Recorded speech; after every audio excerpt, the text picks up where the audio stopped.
Hello students, 9.2 exercise question number 4 की बात करते हैं। क्वेश्चन नंबर 4 है, find the mid point of the line joining points 22, 20 and 0, 16। आपको मिड पॉइंट कैलकुलेट करना है। देखिएगा स्टूडेंट्स, मैंने गिवन पॉइंट्स पहले वाले को ए एज्यूम किया है, दूसरे वाले को बी एज्यूम किया है। ठीक है, अब यहाँ पे मैंने एक इनका मिड पॉइंट लिखा है सी, वो ए का और बी का क्या है, मिड पॉइंट है। Using mid point formula, mid point formula क्या होता है, सी x1 plus x2 upon 2 y1 plus y2 upon 2।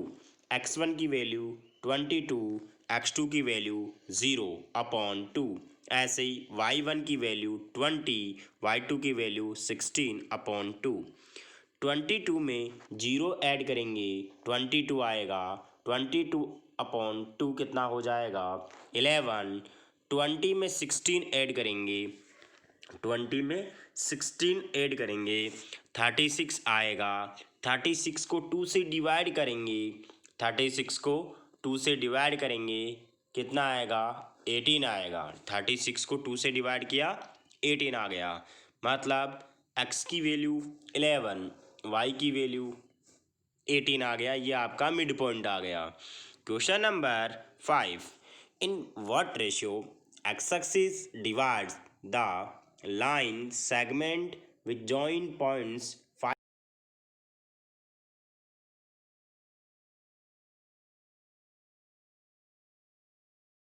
Late given points, पहले वाले को ए लिखा, दूसरे वाले को बी लिखा, and x axis divides the line segment AB in the ratio m1 ratio m2 at point C। देखिएगा स्टूडेंट्स, यहाँ पे आपको बताना इन व्हाट रेशियो, मतलब आपको रेशियो कैलकुलेट करना है। In what ratio x axis divide the line segment which joint points 5, 3 and -3, -2। कहने का मतलब आपको ये बताना है कि जो आपका एक्स एक्सिस है, एक्स एक्सिस है, वो इस लाइन को कौन से रेशियो में डिवाइड कर रहा है। देखिए, इस टाइप का क्वेश्चन एग्जाम में भी आता है। यहाँ पे एक्स एक्स भी हो सकता है, वाई एक्सिस भी हो सकता है। तो देखिए स्टूडेंट्स, अपन क्या करेंगे, पहले वाले को तो ए लिखा, दूसरे वाले को बी, तो let given points A and B and X axis. अगर यहाँ पे क्वेश्चन में एक्स एक्सिस, तो X axis divides the line segment A B in the ratio m1 ratio m2 at point C B लिख सकते हैं, eight point सी।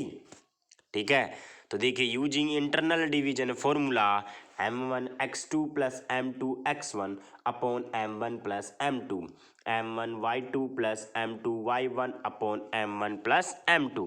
m1 की value आपको देखिए कैलकुलेट क्या करना, ratio, in what ratio, m1 ratio आपको m2 चाहिए क्वेश्चन के अंदर, ये वैल्यू कैलकुलेट करनी है। ठीक है, ओके। अब ये तो आपका हो गया x1 coma y1, x1 coma y1। ठीक है,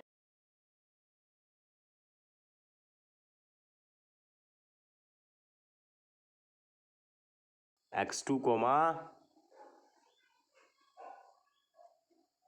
y2।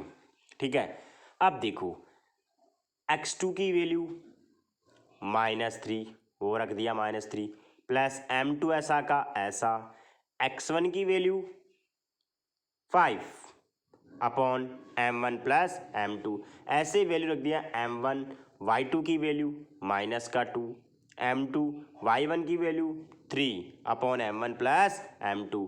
-3 को m1 से मल्टीप्लाई किया, -3 को m1 से मल्टीप्लाई किया, -3 को m1 से मल्टीप्लाई किया, क्या आएगा माइनस का 3m1, -3 को m1 से मल्टीप्लाई किया, माइनस का 3m1 प्लस 5 को m2 से मल्टीप्लाई किया, 5m2 upon m1 plus m2, ऐसे ही माइनस का 2m1 plus 3m2 upon m1 plus m2। अब देखो ये आपके पास पॉइंट C आया है। क्या आया है? पॉइंट C आया है। ठीक है, ये पॉइंट कौन से एक्सिस पे होगा? एक्स एक्सिस पे। देखो आपको बोल रहा है कि X X divides, X axis divides m1 ratio m2 at point C। मतलब जो ये वाला पॉइंट है वो किस पे है? एक्स एक्स के ऊपर है। आपको पता है ये आपका एक्स एक्स, ये आपका वाई एक्स। इस एक्स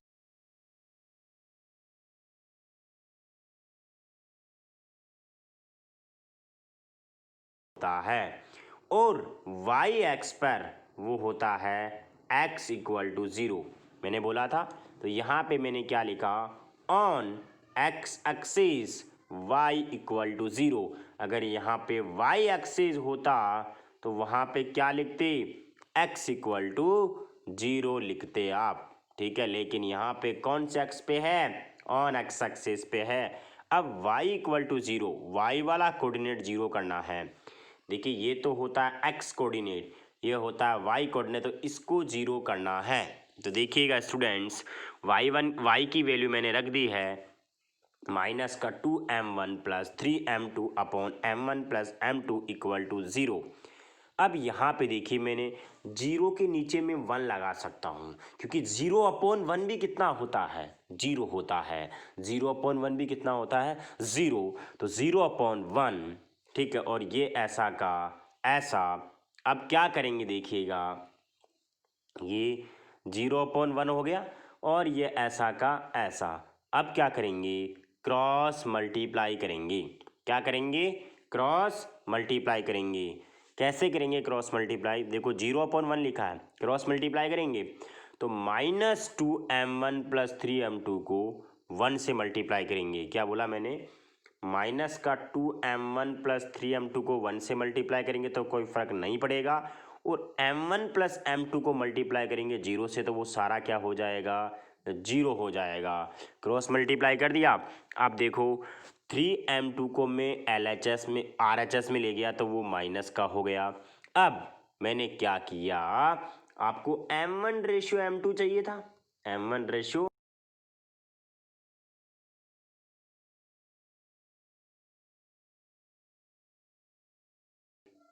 और इस -2 को इधर डिवाइड कर दिया नीचे। ठीक है, तो m1 अपॉन m2, मतलब ये तो नीचे ऐसे आ गया, ये नीचे ऐसे आ गया, तो माइनस माइनस प्लस हो गया और m1 रेशियो क्या आ गया? 3/2। Hence required ratio 3/2। अब अगला क्वेश्चन है, in which ratio Y axis divides the line segment with joint points. वही क्वेश्चन है, बस यहाँ पे क्या आ गया? X axis. In which ratio, in what ratio, बात एक ही है। In what ratio, in which ratio. तो यहाँ पे आपको इसमें भी रेशियो ही बताना है और उसमें भी रेशियो, लेकिन यहाँ पे वाई एक्सिस आ गया, बस वही लिखेंगे सारा। Let given points A and B and Y axis divide the line segment A B in m ratio m2 at point C. उसमें नहीं लिखा था अपन ने, उसमें अपन ने एट पॉइंट सी नहीं लिखा था, तो आप लिख लेना, क्वेश्चन वही रहेगा। यूजिंग इंटरनल डिवीजन फॉर्मूला आप सोल्व करोगे, सोल्व करने के बाद आपके पास वैल्यू ये आ जाएगा, आपके पास सी पॉइंट आ गया। लेकिन अब की बार वाई एक्सिस है, क्या है? वाई एक्सिस है। On Y axis, Y axis पे कौन 0 होता है? एक्स इक्वल टू क्या होता है? 0 होता है। तो एक्स की वैल्यू बोलो, देखो ये आपका एक्स है, तो एक्स की वैल्यू क्या होगी? ये कंप्लीट, एक्स की value complete 5m1 plus 2m2 upon m1 plus m2 equal to 0।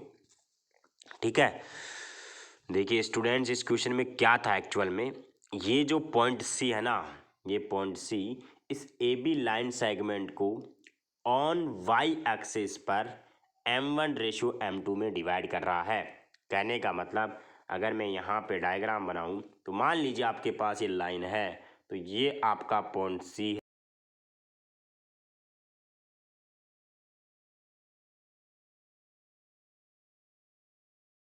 जो वाई एक्सिस है वो ए बी लाइन सेगमेंट को पॉइंट सी पर m1:m2 में डिवाइड कर रहा है। आगे बात सुन में, ऐसे इससे पहले वाला क्वेश्चन था, ये आपका एक्स एक्स थे, तो मैं ऐसे बना सकता हूँ, ये आपका लाइन सेगमेंट है, ये आपका पॉइंट सी है। अब देखा ना, ये आपका एक्सिस, जो एक्स एक्सिस है, जो आपका एक्स एक्सिस है, वो इस ए बी लाइन सेगमेंट को पॉइंट सी पर m1:m2 में डिवाइड कर रहा है। तो वही चीज़ मैंने यहाँ पे पूरी चीज़ लिख दी है।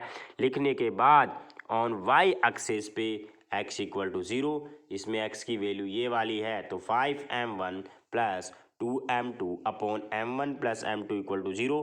क्रॉस मल्टीप्लाई करेंगे तो ये तो सारा क्या हो जाएगा, 0 हो जाएगा, क्योंकि m1 + m2 0 से मल्टीप्लाई होते हुए 0 आएगा। और ऊपर वाला क्या है, 5m1 + 2m2 रहेगा।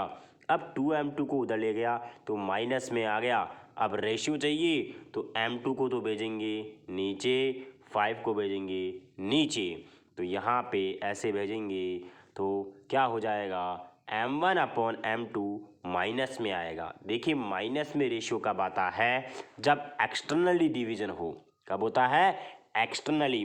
तो देखिएगा स्टूडेंट्स, यहाँ पे अगर अपन बात करें तो यहाँ पे माइनस आ रहा है, क्या आ रहा है, माइनस। बट मैंने यहाँ पे माइनस नहीं लिखा है, लेकिन मैंने ब्रैकेट में एक चीज़ लिख दी है, एक्सटर्नली। इस एक्सटर्नली का मीनिंग ही माइनस है। इस एक्सटर्नली का मीनिंग ही क्या है, माइनस है। अगर आप एक्सटर्नली लगा दिए तो फिर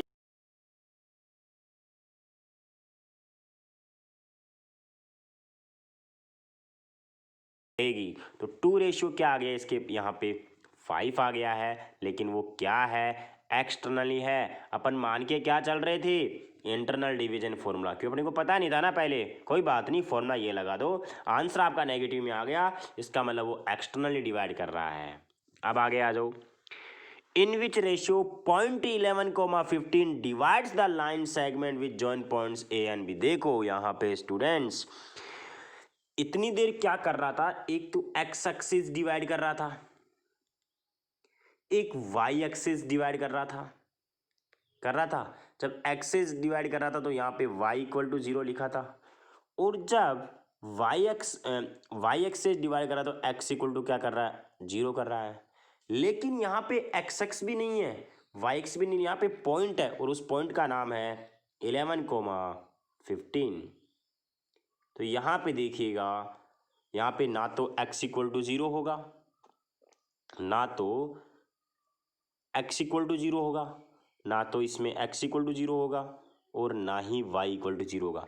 यहाँ पे x की वैल्यू तो क्या रहेगी, 11, और y की वैल्यू क्या रहेगी, y की वैल्यू 15 रहेगी।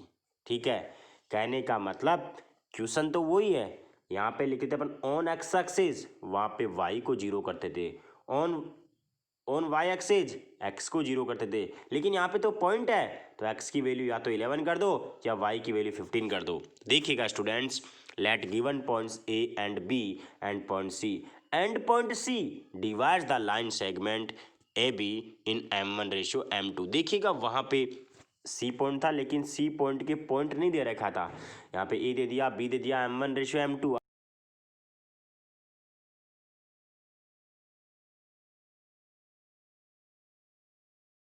Using internal division formula m1x2 + m2x1 upon m1 + m2, ये फॉर्मूला लगा दिया। तो देखिएगा स्टूडेंट्स, यहाँ पे ये तो x1 और y1 की वैल्यू आ गई, ये आपके पास x2 एंड y2 की वैल्यू आ गई, और ये ठीक है, यहाँ पे m1 की वैल्यू 11 नहीं है, m1 और m2 तो रेशो निकालना अपने को, m1 m2 रेशो तो कैलकुलेट करना है। देखो m1 ऐसा कैसा, x2 की वैल्यू कितनी है 9 प्लस m2 ऐसा कैसा, x1 की value 15 upon m1 + m2, m1 ऐसा कैसा, y2 की 20, m2 की वैल्यू m2, y1 की वैल्यू 5। तो सोल्व किया, कितना आया, 9m1 + 15m2 upon m1 + m2। ठीक है, तो यहाँ से ये हो गया, और ऐसे यहाँ पे आ गया। लेकिन आपको पॉइंट सी दे रखा है, आपको पॉइंट सी दे भी रखा है 11,15। कहने का मतलब ये वाली वैल्यू या तो 11 के इक्वल कर दो या फिर ये वाली वैल्यू इस 15 के इक्वल कर दो। देखिएगा स्टूडेंट्स, आपको काम एक ही करना, दोनों काम नहीं करने हैं। यानी कि या तो ये वैल्यू इस 11 के इक्वल कर दो या फिर ये वाली वैल्यू 15 के इक्वल कर दो। दोनों से आंसर सेम ही आएगा, आपको एक ही करना। तो मैंने क्या किया, इस पहली वैल्यू को 11 के इक्वल रख दिया, फिर क्रॉस मल्टीप्लाई किया तो 9m1 प्लस 15m2 ये 11 से मल्टीप्लाई होगा। पहले 11 m1 से मल्टीप्लाई होगा 11m1, फिर 11m2 से मल्टीप्लाई होगा 11m2। आगे देखिएगा, m1 की टर्म्स को एक तरफ, m2 की टर्म्स को एक तरफ लेके जाएंगे। 9m1 LHS में यहीं पड़ा है,